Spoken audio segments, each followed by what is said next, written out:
এটা মুই করবার লাগি যাইছিনি দাদা। হুম এ বণে মুন্ডা সমবায় সমিতিকে সেনা চাষী কিছু অভিযোগ করেছিলি হুম হুম হুম বলে আমি সেনকে গলি ଆଉ ସେନ ସ୍ଥିତିଟା ଦେଖିନି। হুম ସ୍ଥିତି ଦେଖିଲା ପରେ ସେନ ଯେନ୍ ଅଭିଯୋଗକାରୀ ମାନେ ଯେନ୍ ଚାଷୀ ମାନେ ମତେ ଡାକିଥିଲେ হুম হুম ତାଙ୍କର ଭିଜୁଆଲ ନଉଥିଲି। ଭିଜୁଆଲ ଖାଲି 5 ସେକେଣ୍ଡ କି କେତେ ହେଇଥିବା।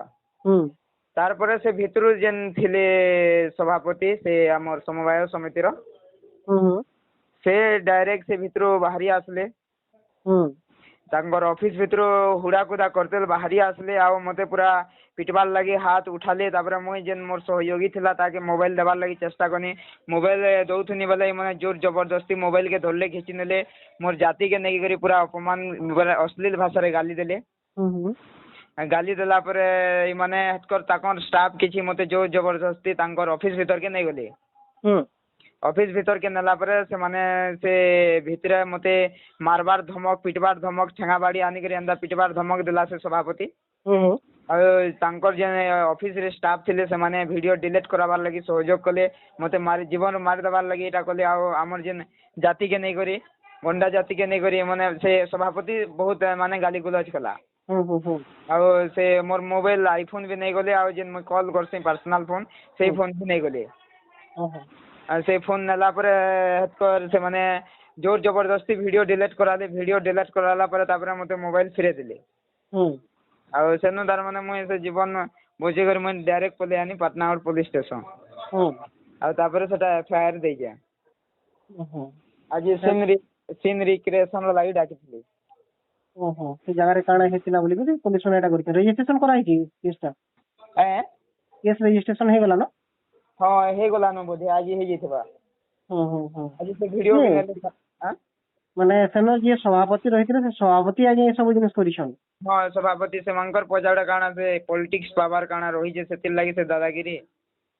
ଓହୋ ହେନ୍ତା ଶୁଣବାର ଲାଗି ମିଲୁଛେ। ଗ୍ରାଉଣ୍ଡ ଜିରୋ ରିପୋର୍ଟିଂ ଲୋକଙ୍କର ସମସ୍ୟା ଦେଖାବା ଲାଗି ପହଞ୍ଚିଥିଲେ। ହଁ। ଇହାଦେର ସ୍ଥିତି କାଣା ଅଛି? ଇହାଦେର ସ୍ଥିତି ବେଲେ ସେମାନେ ଡାକିଲେ। ହୁଁ ଆଉ ସେନ ସିନ୍ ରିକ୍ରିଏସନ କଲେ। ତାପରେ ମତେ କହିଲେ ସେ ଆଇଆଇସି ଆଜ୍ଞା ଯେତେବେଳେ ବି ଦରକାର ହବା ମୁଇଁ ତମକେ ଫୋନ କରମି କହିଲେ। ହୁଁ ପୋଲିସ ଷ୍ଟେସନ ପହଞ୍ଚିବ କହିଲେ। ଏଟା କେବର ଘଟଣା? ଏଇଟା କାଲିର ଘଟଣା ଏକା। କାଲି 12 ବଜେ। କାଲି ବେଲେ କେତେ ତାରିଖ ଥିଲା? କାଲି 11 ଥିଲା। 11 ତାରିଖ ଥିଲା। କେତେ ବଜେର ଘଟଣା ଏଟା? ଏଇଟା 11:50। 11:50 ଥିଲା। ହଁ ସେଇ ଜାଗାରେ ସିସିଟିଭି ବି ନେଇ ଚଲବାର ବିଜୁ ମାରି ଦେଇଛେ ବୋଲଛନ୍। ତାଙ୍କର ଅଫିସ ଭିତରେ ଲାଗିଛି ସିସିଟିଭି। ତାପରେ ଅଫିସ ବାହାରେ ବି 3ଟା 4ଟା ଲାଗିଛି। ହୁଁ ହଁ ପୋଲିସ ଷ୍ଟେସନ କେ ଯେତେବେଳେ ଆଇଲେ ପୋଲିସ ଦୁଇ ପାର୍ଟି କେ ଯେତେବେଳେ ଏଇଟା ନେଇ କରାଲେ ହୁଁ ସେତେବେଳେ ମୁଇଁ ପ୍ରୁଫ ମାଗନି। ମୁଇଁ ଯଦି କିଛି ଭୁଲ ନାଇଁ କରି ମତେ ପ୍ରୁଫ ଦେଖେଇ ଦଉନ୍। ଆଉ ଯଦି ଆପଣ ଭୁଲ କରିଛନ୍ ଆପଣ ବି ଯଦି ଭୁଲ ନାଇଁ କରି ବୋଲେ ପ୍ରୁଫ ଦେଖେଇ ଦଉନ୍ ବୋଲିକରି ମୁଁ ଡାଇରେକ୍ଟ କହିଲି ସେନ। ହୁଁ ସେ ତାଙ୍କର ଭିତରେ ଏସି ଚାଲୁଛି ହେଲେ ସିସିଟିଭି କ୍ୟାମେରା ନେଇ ଚାଲବାର ବିଜୁ ମାରି ଦେଇଛେ ପୁରେ। ଏଇଟା କେନ୍ତା କଥା ଯେ ଜାନି ନାଇଁ ପାରବା। ଓହୋ ସିସିଟିଭି ନାଇଁ ଚାଲବା ବୋଲି କହୁଛନ୍। ହଁ ନାଇଁ ଚଲବାର ବିଜୁ ମାରି ଦେଇଛେ ବୋଲଛନ୍। ସେମାନେ ପୁରା ଜୋର ଜବରଦସ୍ତି ପୁରା ମାନେ ଏନ୍ତା କଲେ ମୁଁ ପୁରା କାନି ପକାନି ଜାଣିଛ କି ନି। ମୁଁ ନେଇଗଲେ ପୁରା ମତେ। ଯେ ନ୍ୟୁଜ ଟା ବନା ଯାଉଥିଲା ମୁଖ୍ୟ ନ୍ୟୁଜ ଟା କାଣା ଥିଲା? କି ନ୍ୟୁଜ ଲାଗି ଖାସ କରି ଡାକିଥିଲି? ମୁଖ୍ୟ ନ୍ୟୁଜ ଟା ହେଲା ଦେଖ ବୋଲେ ମୁଇଁ ସେ ଗାଁର ପାଖରେ ଏକା। ସେଟା ଆମର ପଞ୍ଚାୟତ ଆକ୍ଚୁଆଲି। ବୋଲେ ସେମାନେ ମତେ ସକାଳୁ ଫୋନ କଲେ। ଫୋନ କରୁଥିଲେ ମୁଇଁ ମାନେ ବିଜି ଥିଲି ବୋଲେ ଆସିନି ପାରୁଥାଇ। ଚାଷୀ ମାନଙ୍କର ଭିତରେ ଆଉ ଯେନ୍ ସଭାପତି ରହିଛନ୍ ତାଙ୍କର ଭିତରେ କିଛି ଘିଚା ଟନା ଚାଲିଥିଲା ସେ ଭିତରେ। ସେତେବେଳେ ମତେ ଫୋନ କଲେ ପହଞ୍ଚା ବୋଲି 3-4 ଥର ଫୋନ କଲେ। ମୁଇଁ ପହଞ୍ଚିଲା ପରେ ସ୍ଥିତି ଟିକେ ମାନେ ନର୍ମାଲ ହେଇଥିଲା ନା ତାଙ୍କର ଭିତରେ। ବୋଲେ ଇଟା ହଉଛେ ସାର ର ସମସ୍ୟା। ଯେତେବେଳେ ଯେନ୍ ଚାଷୀ ମାନେ ଅଛନ୍ ସମସ୍ତେ ସେ ଚାଷୀ ମାନେ ଫୋନ କରିଥିଲେ ଏଗ୍ରିକଲଚର ଅଫିସ କେ।